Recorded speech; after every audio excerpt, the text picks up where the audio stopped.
If you want to make a great film, the most important thing to focus on as the director are the performances. For example, the 1997 film Face Off has the most ridiculous premise you've ever heard of, but I can't stop watching it because of the performances. You want to take his face. Actors are the face of your film, and they perform best when they feel safe, supported, and understood. Ultimately, they have to trust you. So in this video, I'm going to talk about how I've learned to work with actors over the past 10 years of directing film and commercial projects in order to build trust and get the best performances every time. I've broken this down into a couple of categories, but number one is motivation. There's the typical joke of like an actor being like, what's my motivation for this scene? But honestly, that does happen. It's not enough to just have it on a page for an actor to read, because they have to then translate that into a feeling which motivates their performance. And that is a very hard thing to do. It's a very vulnerable thing. And as much information as you can give your actors about who their character is, what they're going through, and how they feel, it's going to give them tools that they can then pull from making the performance. Action. I recently directed a short film that I had written, and one of the ways that I helped the actors get into the headspace of the characters is I had a phone call with them before production actually started, talking about their character, where they've been, how they feel, and even like what music they listen to. That's something I've noticed is actually really helpful if you can provide them some sort of other artistic medium or other reference that they can pull from emotionally, and music is the easiest way. So I've created playlists for all my actors to have them listen to get them in the right mindset before they actually step on set.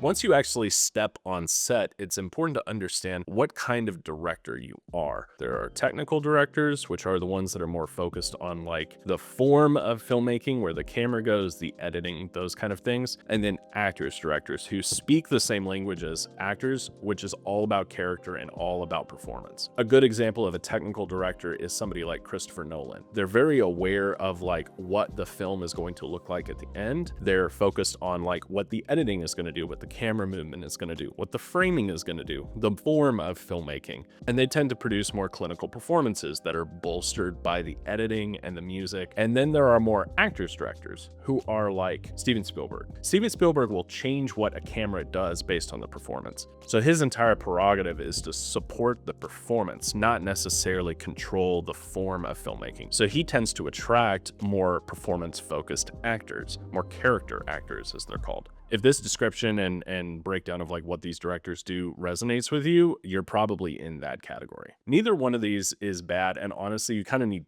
both to be able to do this job effectively. I definitely tend to fall into the technical category. I'm thinking about the editing, the lighting, where the camera is, how do the shots interact with each other, so I'm more focused on the form of filmmaking. Once you get on set, and especially if you've written the project, you are the ultimate authority on the content that goes into the piece. So you are in the primary leadership role when it comes to working with the actors. The important thing is to be confident without being arrogant. You don't want to belittle the actors, or you don't want to move them around like cattle. They're artists just as much as you and I, so they are trying to have an artistic experience while making your film. So I found that being emotionally consistent about the performances and about everything that's going on is key to making your actors feel safe. Again, that's one of the attributes for an actor giving a good performance. Being emotionally consistent doesn't necessarily mean being dull or being like always on. It's more about like responding to the moment appropriately. If a take is really bad, you don't want to overreact. You want to respond and be like, okay, we're going to go again and we're going to do these things. Trying to be aware of like the emotional energy that you're giving off, especially if you're like running behind, or the location is trying to force you out, or an actor has to leave, or someone has to pee. Like all of those things can contribute to you being a very emotionally charged person on set. But it's very important to remain consistent and level-headed the entire time. Again, everybody's there to do their craft. It's a little bit like running a workshop. You want to respond the same way to the failures as the successes. And I think the director can be a great tone setter on set for how you respond to different things that go wrong or things that go well. You want to be the thermostat, not the thermometer. You don't want to react to situations or emotions that you feel. You want to respond to them and control them. A big portion of being on set is just managing all the different moving parts, but you have to compartmentalize that aspect of it, where the camera is everything in focus, all of those technical aspects, and keep them away from your actors. And this is a huge tip for helping your actors. You want to be specific about the things that they are doing well. Be like, I really like how you did this thing. shows that you're engaged. It shows them that you're watching their performance, that you're not looking at your phone or looking at the script or something like that. They might also have questions about framing, and they might have questions about lighting and those sort of things, and you can kind of fill them in as needed. If you can kind of tell it's coming from a place of insecurity, you can reassure them that, hey, this looks fine. Or if it's coming from a place of ego, you can kind of be like, it's good, we're gonna move on. Having the reins of each individual actor as individual human beings, you have to judge what you're going to do in those situations. Now, with the type of direction that you give your actors between takes, this is incredibly important. Vagueness kills a performance. So when you're giving direction, you want to make sure to be specific about the motivations of your character. Again, it's one of those things you don't want to tell an actor just do it faster, because to them that has no emotional root. If you can communicate it in a sense of like, you really want this from this person, that will make them go faster. See the difference there. As a director, we're thinking about this needs to happen faster, but that's not how an actor thinks. It's a different type of motivation for the actor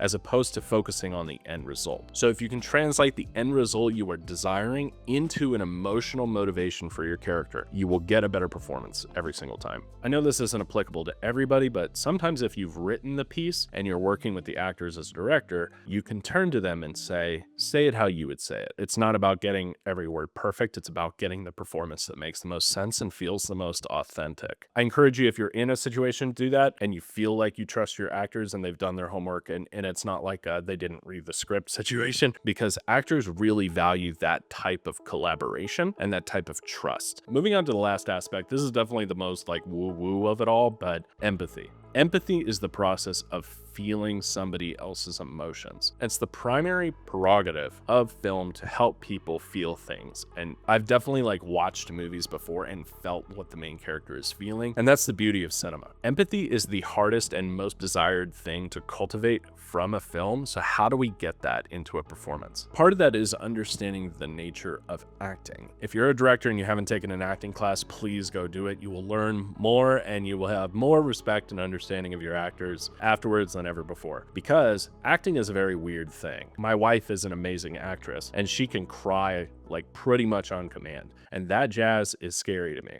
in the best way. Like, it's super crazy that people can just do that, because like I can't do that. But what goes on behind that is a lot of research, a lot of time, and they build the emotional structure that they then step into to perform. They've stepped on a stage and like put on a second, like a coat. They've put on the coat of the character and now they are saying these lines. And so it's not like a just do this and you get that kind of thing. It's not a 1 + 1 = 2 situation. Sometimes the logic of like why a performance works isn't really there. There's something deeper happening. There's a connection on an emotional level that like bypasses the brain. And that's one of the best things to be a part of. So you as the director, if you start to feel that on set, if you start to feel the emotion coming into the room, you want to be very careful to not like squash it. So part of what you need to do is, with the logistics of the crew, have everybody quiet on set, have everybody set before the actors walk on, create a space where they can get there. And sometimes it'll take multiple takes. I love to just roll the camera and have them go back to one and do it again, because then they're not breaking the space. We're there, we're in it, and we're gonna do it again. I know Stanley Kubrick is like famous for doing like 87 takes or whatever, and I don't know if that's 100% necessary, but at the same time, I do think running the camera, going again, can help the actors get into a place where they feel closer to the character. Ultimately, actors want to trust you because they want to lend their craft to a vision and they want to bring a character to life. But it's important to understand trust doesn't happen in an instant. It comes through consistency, clarity, and care. You have to be consistent with the motivations that you're giving your actors for their character. You have to be clear about why they are doing and what they are doing. And you have to care about how they feel about the character and how they feel about the performance. Now, obviously, take all this with a grain of salt. Some actors just want to be on camera because they want to be famous or whatever. Avoid these people at all costs. But for actual actors who are trying to be good at the craft and understand how to do performance and all those things, these are the ways that you can help build trust with them. Thanks for watching.